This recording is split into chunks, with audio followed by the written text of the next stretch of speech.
Fashion. Leanne, thank you very much indeed. Warm welcome back to Woodmead, just north of Johannesburg, where this conversation is taking place. And so Twitter is ablaze at the moment, as you can imagine. And Leanne was just reading some comments there from our listeners, our viewers. Rosario Brown says, how do you transform the economy when some companies rather pay huge fines rather than employing black people? Somebody else says that Ryan is a white person with the Black Empowerment Forum. Something does not add up here. Who is he working for? I don't understand how RET will be implemented when gains like 90% are being reversed. And I think he's talking about the SABC story as well. So, okay. You want to respond to those and the issues that were raised just before the break? White people are the ones that are stopping transformation. Ryan, discuss. Well, thank you.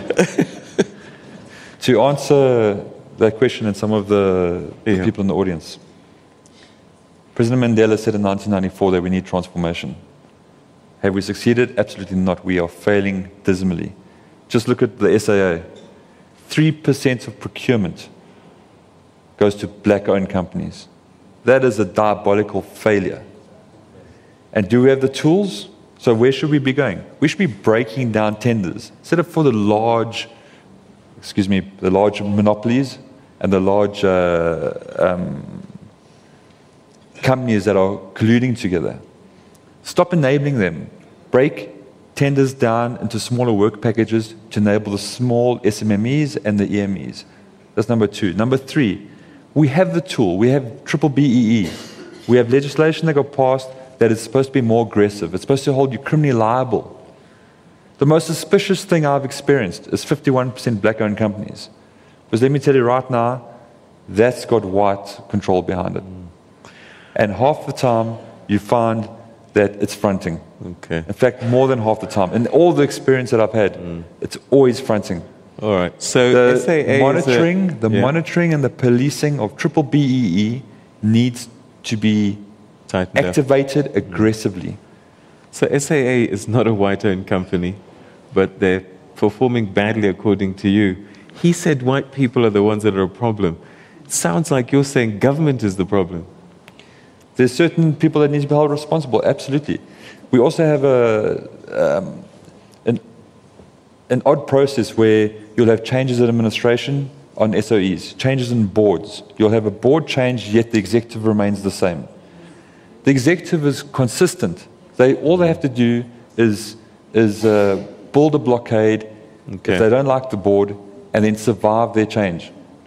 If you look at any top company internationally, you look at America, the chairman is the chairman and the CEO. If you want to empower, give them the responsibility and the authority to execute. If they fail, they fail. Punish them. If they succeed, then compliment them. They'd rather pay fines than employ black people, these companies. Sure. I'll be curious to know which companies only employ whites in this country. Which companies have only got whites on their board. Look, in the 80s, you would have had companies that had exclusively white males on the board. But that's not the case now. There has been change taking place. We need to recognize it. But the reason I believe why we've had such an unsatisfactory outcome is we're still sitting with this enormous exclusion problem, and even people in employment still sitting at low levels of employment. What we've got in 1994, let's say we had on the JSE the top 40 companies. Now, fast forward to now, it's the same top 40 companies.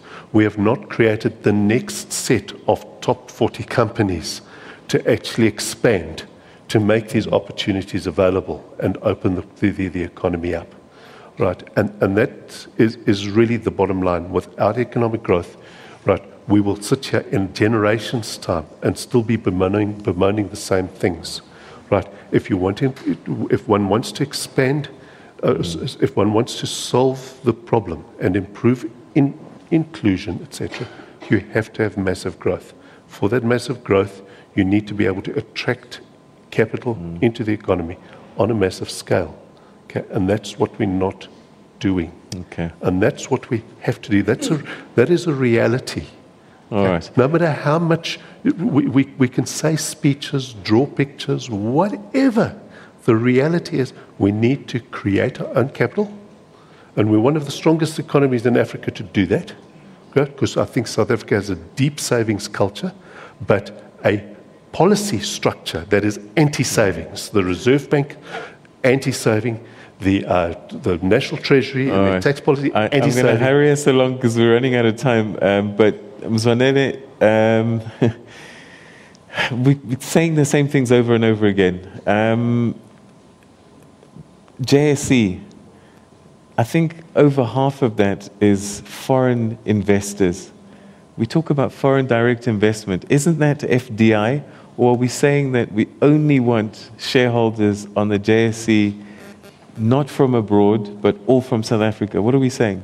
In fact, yeah, I'm happy you raised this question because this actually, when you say white monopoly capital, that's exactly what it means. Yeah. That both local and international.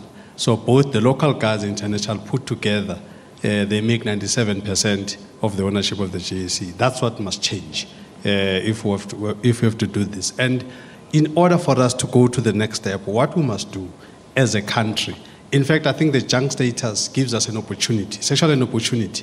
It's an opportunity to look internal. It's an opportunity to be more patriotic. We have a situation where in South Africa, the big part of the market is locked out of the mainstream economy. Now, we need to begin to have confidence in ourselves as a country. Companies in the JSE, especially the local ones, must have confidence in South Africa. They must invest in the country. We have a situation where we've got companies that are sitting with billions and billions of reserves that they're not plowing into the economy. They're just sitting there and waiting for government to dish out money, but they themselves are doing absolutely nothing to invest into the economy of this country. So we need to have the JSE companies, especially the South African ones, to display confidence and invest and stop this thing of looking at companies on a month to month. This is a problem. South African executives are under pressure from shareholders that are looking for a double-digit growth on a month-to-month. This is not doable. So there needs to be a different kind of a shareholder with conscience, a shareholder that's patriotic, a shareholder with a long vision to be able to create a sustainable base. This growth that he's talking about is not about to happen when we have this greed as an approach. Okay. We have a situation where CEOs of this country are happy to take away 100 million when a worker on the ground can't even get 12,500. This is a problem. All right, I'll get your response right after this. I have to take this break right now. We'll be back right after this and getting a quick response.